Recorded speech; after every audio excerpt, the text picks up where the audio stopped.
Bienvenue à tous pour cette nouvelle émission de À l'affiche à Cannes. Un couple magnétique dans la vie comme sur les écrans, Louis Garrel et Laetitia Casta. Ils jouent ensemble dans la fable écologique La Croisade. C'est leur deuxième collaboration après L'Homme fidèle, un film déjà écrit sur mesure par Louis Garrel pour sa compagne.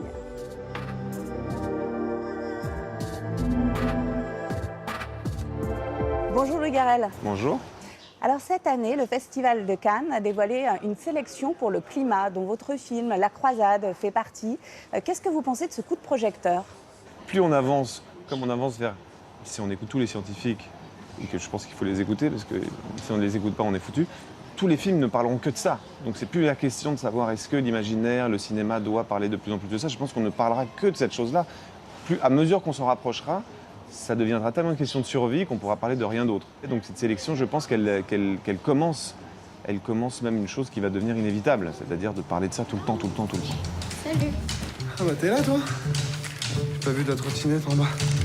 Je l'ai vendue. De quoi? En gros, on met tous un peu d'argent et on vend des choses. Et vous vendez quoi?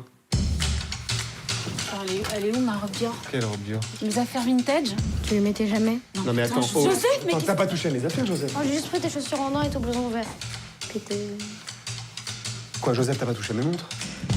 c'est toujours merveilleux avec le cinéma quand on peut parler de sujets profonds, mais avec de l'ironie en fait.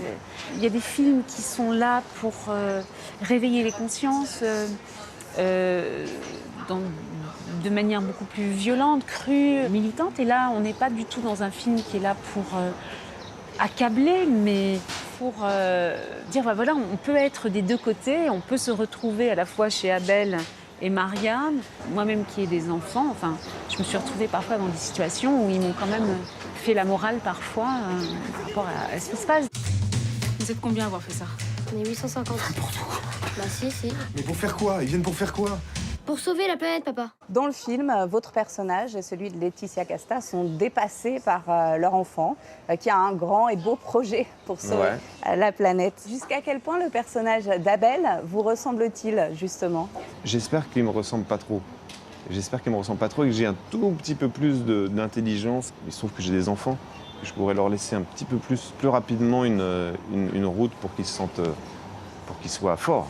Parce que le film, il est plus au moment, on pourrait dire, où là, tous les enfants ont manifesté. Là, c'est l'étape suivante, c'est où ils se mettent à agir sans demander l'autorisation à personne, où ils se mettent à construire. C'est pas des destructeurs, c'est des constructeurs. Et ça, c'était le plus important aussi pour le film. Bon, et c'est quoi cette idée? En fait, on va faire une très très grande mer en Afrique. C'est bien les enfants, les beaux projets. Et vous étiez au courant de rien? Rien du tout. Marianne, d'un coup, va regarder son fils autrement et va se dire, mais il a raison en fait. Et je vais le suivre. Elle va regarder Abel dans ce qu'il est de représentation des choses qui sont bloquées, qui sont arrêtées, trop radicales. Et elle va vouloir se libérer de quelque chose et accompagner son fils. Et si tout ça, c'est vraiment sérieux, leur projet, moi, je laisserai pas notre fils partir tout seul. Je partirai avec lui. Non mais tu rigoles là. Je me demande si t'es pas jaloux Bah de qui? de notre fils, de son courage, Je te remercie. de rien. Je pense que notre génération, comme on a grandi, pas dans notre chair, avec pas dans notre chair l'idée que notre action a une répercussion sur l'endroit où on habite, ça je pense que c'est cette génération des gens de 20 ans. Et donc il n'y a qu'eux qui, par un réflexe de survie, pourront prendre des décisions drastiques que nous, on sera incapable de prendre parce que ça sera trop un sacrifice pour nous. Donc je le remets, pardon, c'est une manière un peu lâche de le faire, mais je remets cette chose-là dans les mains des gens de 20 ans. Justement, Greta Thunberg, la militante suédoise, très forte, apparaît dans le film Ouais. à travers un de ses discours. C'est quelqu'un que vous admirez? Ah oui, plus que je l'admire, je la trouve excessivement juste. C'est-à-dire que je crois que la seule manière, ça sera autoritaire. C'est horrible ce que je dis. Comme elle est autoritaire et qu'elle fait peur, je pense que c'est la bonne manière pour arriver à faire que la conscience collective sur cette espèce de terre sur laquelle on habite change. Parce que c'est ça dont il s'agit. You have stolen my dreams and my childhood with your empty words, and yet I'm one of the lucky ones. People are suffering. People are dying. Entire ecosystems are collapsing. We are in the beginning of a mass extinction, and all you can talk about is money and fairy tales of eternal economic growth. How dare you?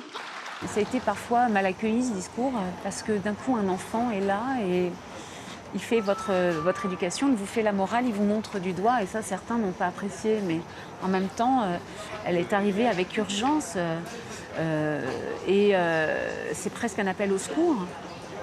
C'est à nous de pouvoir l'entendre et de le recevoir. Non, non, elle est portée par quelque chose de très fort.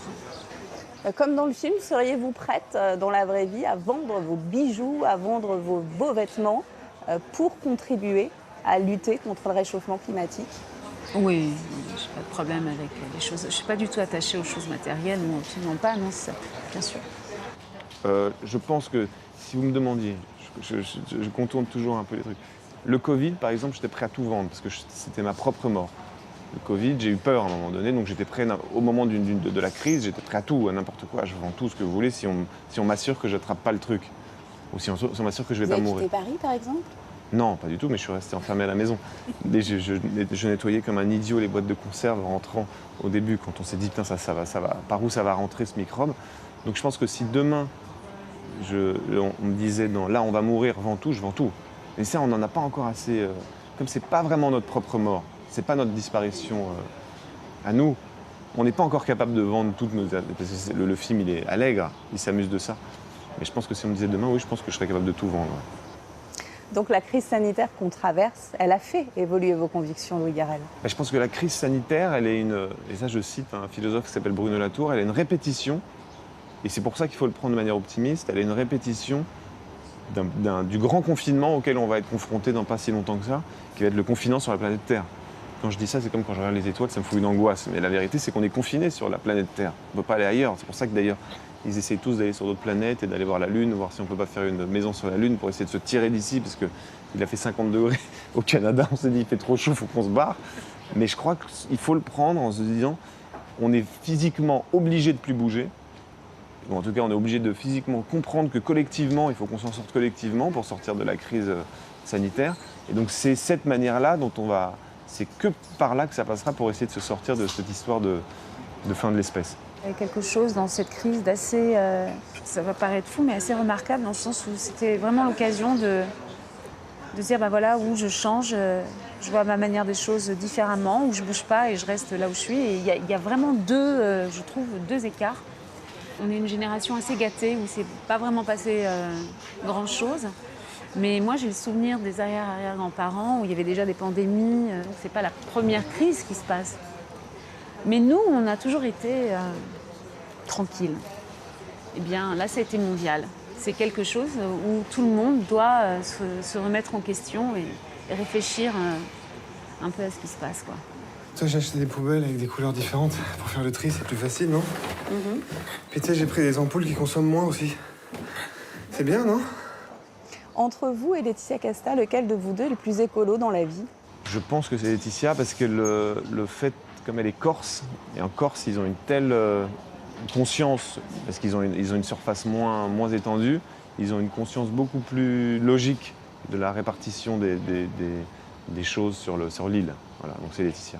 Moi, j'ai toujours entendu autour de moi, protégeons le littoral, protégeons la mer. Petite, j'allais avec les légionnaires qui m'ont appris à nager d'ailleurs, et ils m'emmenaient dans des coins qui étaient protégés et qui étaient cachés parce que voilà, cette notion de ce qui est la nature est une valeur là-bas très très importante. De toute façon, vous les vieux, au fond, vous en foutez. Bah Hein? non, pas du tout. Bah si, vous vous dites, c'est pas pour tout de suite, on a encore le temps d'en profiter. C'est ça que vous vous dites. Bah non, on se dit pas ça, non, c'est pas ça qu'on se dit, non. Est-ce que vous avez pensé à moi, ce que j'allais devenir quand il restera que du gaz carbonique? Non. En fait, vous avez jamais pensé à moi. Du coup, moi, je m'inquiète, je m'angoisse même. Moi, j'ai envie d'avoir des enfants, qui ont un bel avenir. J'ai envie d'être un bon papa, quoi. Alors, vos projets, j'imagine que vous partez sur une trilogie. Peut-être on fera un autre film, ouais, encore avec ces mêmes personnages. On n'est jamais sûr de rien, puis je sais tellement pas prévoir les choses, mais j'aimerais bien faire une trilogie.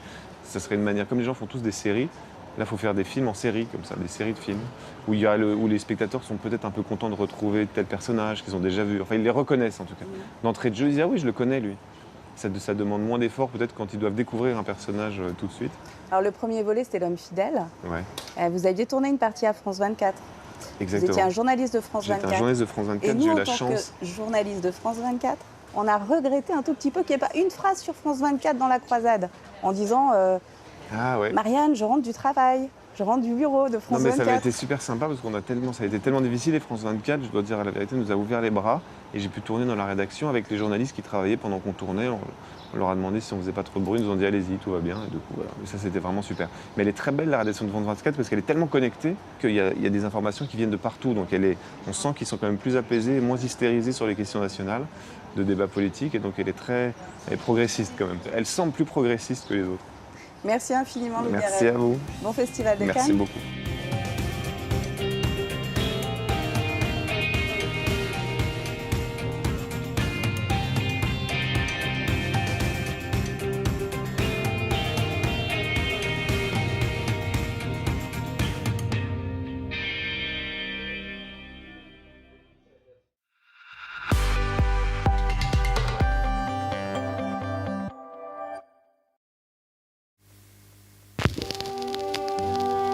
Redécouvrez le grand compositeur Ravel.